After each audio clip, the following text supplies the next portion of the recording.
Tapi dibuka nih lagi-lagi ada yang menggemparkan kasus hak asuh anak. Hak asuh anak yang menerpa seorang artis Indonesia. Dan ini sudah 7 tahun. Jadi ini belum menemukan titik terang. Belum. Sampai sekarang. Belum.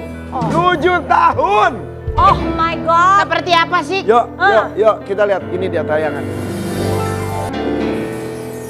Ya, ini sebetulnya ranah pribadi tapi sudah menjadi masuk ke area publik, konsumsi publik. 7 tahun itu bukan sebentar, itu sangat lama sekali. Kalau tidak salah hak asuh anak itu sebetulnya ada di pihak ibu. Tapi sampai sekarang anak tersebut diasuh oleh pihak bapak. Tapi lebih baik mungkin kita akan mendengar langsung klarifikasinya saat ini seperti apa kondisinya. Boleh itu. Ya. Biar gak penasaran. Bisa nggak ngagetin gua nggak? Astagfirullahaladzim. Sampai nggak boleh begitu banget. Udah tayangan tadi bikin kayak Iya, ini tuh dia lebih kaget lagi. Ya udah nggak usah pakai lama, langsung saja kita undang Atta Larisya.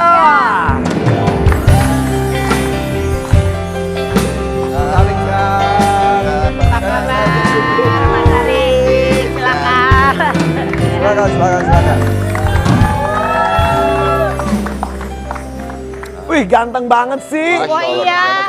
Selalu terjaga atas sampai bawah Dari loh. dulu sampai sekarang awet, muda. keren banget. Sama kayak Anda. Iya. Ini panutan. awet ya. Ini panutan saya, ini mah senior dari segala senior, modeling school. Bukan lagi. Ini kawakannya sinetron kalau kata kita mah. Sinetron Bangga, masih banyak senior yang masih aktif. Oh iya. Tapi sebelum kita bahas lebih jauh, kemarin ramai dengan penggalan statement Atta Larik.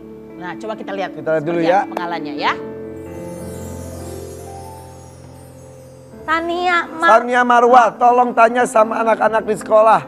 Mereka mulai jengah dikunjungi terus ke sekolah. Anak-anak butuh privasi di sekolah. Oh, ini Anda pernah memposting ini? Enggak, itu kayaknya dari acara TV juga. Orang yang nulis itu artikel. Iya. Pada dasarnya saya jarang banget terima interview kalau nggak live ya, karena ini masalah keluarga. Kalau nggak live tuh nggak enak. Jadi biar langsung aja. Ya itu kayaknya penggorengan. Tapi betul. Enak dimakan. Enggak, jadi kalau anak-anak pernah cerita sendiri gitu loh. Saya selalu tanya, oh kan mau ada Umi datang. Saya kadang-kadang anak nggak cerita, saya nggak perlu nanya. Tiba-tiba dia cerita, oh iya dong. Udah kalian nggak apa-apa. Yo ganggu, dia merasa diganggu mainnya saat itu sih. Kan cuma seminggu sekali, iya tapi kan pengen main, pengen gini. Jadi apa, ya ngobrol aja, ngobrol gitu. Udah pokoknya nanti si abang gitu, kalau aku kelas 6, kalau nggak SMP nggak boleh, Umi, bilang dong Umi, jangan gitu kan. Terus malu gitu, si Dede juga, ya udah.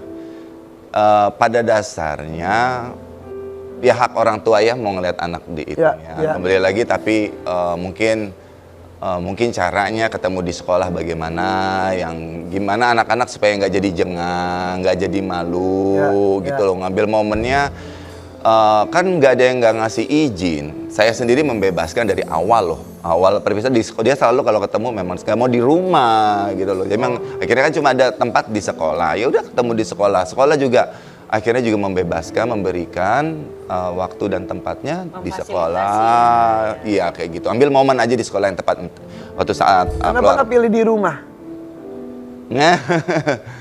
Ya karena satu dan lain hal kan memang ini kena ke prinsip ya. Jadi story-nya kena prinsip. Waktu saya talak 3 di salah satu ini juga acara saya talak 3 kan besoknya terjadi insiden di rumah, terjadi penfitnahan terhadap keluarga. Kalau saya menganiaya segala macam, itu kena prinsip buat kami semua. Jadi nggak bisa ini dibiarkan. Dan justru menurut kami mengambilkan tindakan begitu, jangan masuk ke halaman rumah kami itu adalah demi anak-anak juga. Ya untuk menghindarkan insiden pada dasarnya. Dan ini ternyata sudah 7 tahun. 7 tahun ya? Gak berasa loh. Kayaknya hebohnya tuh baru tahun-tahun kapan gitu, udah 7 tahun. 7 tahun juga. Ya sebenarnya kan bukan saya ini loh, saya korban harus mengkonfirmasi ulang loh. Saya nggak pernah rame-rame gimana gitu. Tapi 7 tahun pengen nggak sih menyudahi semua persoalan ini? Karena kan balik lagi ya, intinya buat anak-anak gitu, untuk kehidupan mereka yang mungkin lebih baik lagi nanti ke depannya. Banget ingin menyudahi segala hal yang berkaitan dengan dirame-ramein di media itu jangan, nggak perlu. Kembali lagi anak makin besar, perlu istilahnya privasinya. Nggak perlu, lihat aja perkembangan anak. Toh anak juga mau direbutin juga, yang satu udah 12 tahun, konon katanya 12 tahun udah bebas hak asuh anak. Saya juga bukan seneng nggak seneng, ya sabar saja gitu. Anak-anak bisa memilih, bisa mengambil sikapnya sendiri, kangen sama dia. Udah apa, aku udah bisa ngorder apalah ojol sendiri. Ojol, papa nggak mau ngantar, udah aku order ojol ya. Udah sebentar lagi udah anak-anak udah gede. Sebenarnya untuk saat ini nikmatin keadaan. Kalau dia tidak mau, kembali lagi kami menuntut minta maaf ya sekeluarga ya, tingkat maaf secara nasional. Jangan cuma ada masalah preskon gitu loh. Kita minta maaf diem-diem gitu kan nggak bisa. Kita nggak bisa. Saya nggak bisa terima kayak gitu. Ya udah kalau memang tidak mau begitu nggak apa-apa. Saya nggak perlu. Cuma ya dijagalah privasi anaknya juga. Tapi berita semua orang nganggap katanya kan hak asuh anak tuh dari hasil keputusan sidang tuh katanya dari pihak untuk ibunya, untuk uminya. Tapi kenyataannya prakteknya di pihak bapaknya. Betul. Betul. Dari hak asuh harusnya tuh di. Tapi tidak narasinya tadi dibilang saya merebut paksa, enggak ya. Enggak perlu merebut paksa. 2 kali aparat datang, 2 atau 3 kali aparat datang ke rumah saya tanpa harus ada saya.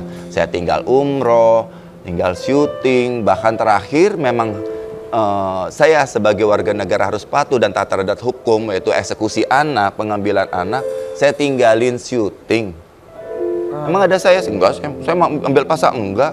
Anak-anak memilih saya, zona nyamannya di saya gitu loh. Dan yang paling penting kan anak-anaknya. Iya, tapi nggak pengen co-parenting gitu kan kayak yang lain-lain, kayak artis-artis lain yang mengalami hal yang sama, perceraian gitu kan, kayak Marshanda Ben gitu kan. Gading sama Gisel. Nah, mereka tuh memilih untuk bersama-sama aja nih untuk bisa membesarkan anak-anak gitu. Manusia nggak bisa bertepuk sebelah tangan. Saya maunya banget seperti itu. Bahkan waktu sidang hak asuh anak, saya yang punya inisiatif duluan membagi hari. Membagi hari yaitu udah silakan Jumat, Sabtu, Minggu tuh kan waktu kosong ya. Pulang sekolah Jumat silakan jalan di keluarga ibunya gitu loh. Saya orang tua kan sebagai bapaknya perlu lihat anak tidur, bangun tidur untuk berangkat sekolah dari rumah. Saya minta cuma Senin, Selasa, Rabu, Kamis, Jumat berangkat dari sekolah. Dia Jumat, Sabtu, Minggu jalan-jalan kemana gitu, bebas gitu kan. Oke, tapi ditolak mentah-mentah gimana. Karena maunya 100% gitu loh. Semuanya mau 100%-nya gimana 100%? Oke, nih tadi ngomongin tentang yang penting kan anak-anak itu bahagia. Dan kebetulan anak-anak itu memilih dengan bapaknya. Ada orang yang ngomong nih, netizen ngomong katanya, paling di itu katanya dicuci otaknya sama bapaknya, didoktrin. Aduh, kita nge-main laundry-laundryan deh di sini. Bagaimana, itu juga saya protes sekali, saya tulis karena saya nggak mau ribut ya, saya bisa cuma nulis di IG. Kan dia psikolog anak. Ya silakan aja periksa anaknya, kalau anaknya tuh di brainwash sama saya. Kalau anak-anak itu di brainwash sama saya, silakan periksa, tenaga ahli ada. Nggak usah di brainwash kalau dia mah orang apa aja juga saya. Gimana cara brainwash sama anak-anak sih? Kan di interview semua dari KPAI pusat, KPAI sampai level itu. Ketemu level itu udah ketemu sama anak-anak langsung, mereka bisa menilai. Silakan anak-anak itu di brainwash apa tidak. Tidak mau. Saya dibilang membrainwash anak, saya nggak punya ilmunya, saya nggak belajar psikologi, nggak punya kemampuan membrainwash. Itu orang psikolog lah yang bisa. Iya. Ujung-ujungnya sih sebetulnya ya yang punya masalah itu adalah kedua orang tuanya. Sebetulnya anak itu tetap mempunyai hak untuk mendapatkan perhatian dari kedua orang tuanya tersebut.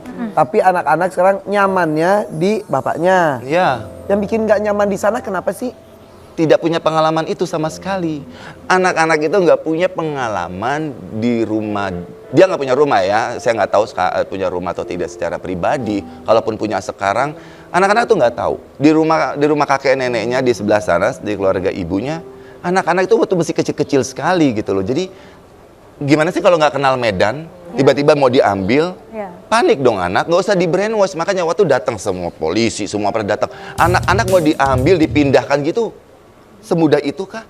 Ya panik sendiri, anak saya nggak usah nge-brainwash, anak-anak panik gitu. Tapi mungkin nggak sih karena nggak dikasih kesempatan, akhirnya nggak bisa lihat medan itu anak-anak jadinya, karena Sania nggak pernah dapat waktunya untuk bisa nge-handle anak-anak di rumahnya. Cinta, darling semua. Iya. Kesempatannya sudah saya kasih, kan dirusak. Saya kena prinsip. Saya bukan pesuruh yang bisa disuruh-suruh ngantar anak. Kalau anaknya mau, saya mungkin akan bergerak. Masalahnya, anak silakan diperiksa. Makanya diperiksa. Anak-anak tuh bener-bener diperiksa loh. Sama aparat dari KPAI, dari semua itu anak-anak diperiksa. Anak-anak tidak mau. Guru sekolah sampai satu di pengadilan anak, saya tuh saksi ahli kan dari saya. Udah silakan periksa, tanya anaknya sendiri. Memang enggak mau, saya gimana? Ya. Mau saya bilang, kamu berangkat, gitu kan nggak mungkin. Oh, saya menikmati. Oh, saya berhasil menciptakan zona nyaman buat dia. Terus saya mau gimana? Harus berbaik dulu dong sama saya. Kalau saya mau antar-antar, kan saya dirusak nama baik saya bertahun-tahun. Gitu. Ya. Paham. Tapi sampai ke sidang MK segala, kita lihat dulu tayangan berikut.